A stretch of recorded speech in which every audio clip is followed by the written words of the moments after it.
আসসালামু আলাইকুম। যারা এই ধরনের অঙ্ক চাকরির পরীক্ষায় করতে চান, পারতে চান, তারা এই অঙ্কটা খুব মনোযোগ দিয়ে খেয়াল করুন। আচ্ছা, আমাদের এইটার মান নির্ণয় করতে বলছে এক্স স্কোয়ার প্লাস 1/x²। এইটাকে যদি আমরা এ এবং এইটাকে যদি আমরা বি ধরি, তাহলে কি হয়? X whole square plus 1/x² whole square, তাহলে কি হলো? a² plus b²।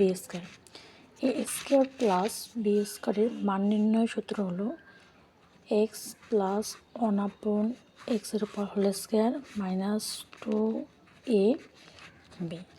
আমরা আবার এই জায়গায় আলাদা করে লিখে দিচ্ছি a²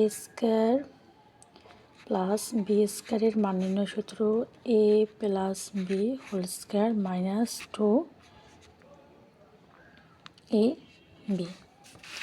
তারপরে দেখো, যদি এমন হয় তাহলে এইটা উপর নিচে কাটাকাটি যায়। এখন এইটার মান আমাদের নির্ণয় করতে হবে, কিন্তু অঙ্কের কোথাও এইটার মান দেওয়া নেই। আমরা কি করব? এইটা থেকে এটার মান নির্ণয় করব। তাহলে এই জায়গায় দেওয়া আছে 2x প্লাস 2/x = 3। উভয় থেকে আমরা যেহেতু এই জায়গায় 2 আছে, এই জায়গায় 2 আছে, 2 কমন নেব। তাহলে থাকে x প্লাস এই জায়গায় 2 চলে গেছে, থাকে 1, নিচে থাকে x = 3। বা এই এক্স প্লাস 1/x রাখলাম, এইটা আছে গুণে, পেশে গেলে হবে ভাগে। তাহলে আমরা এটার মান নির্ণয় পেয়ে এলাম। তাহলে এটা আমরা এই জায়গায় বসাই 3/2 এর উপর হোল স্কোয়ার মাইনাস 2।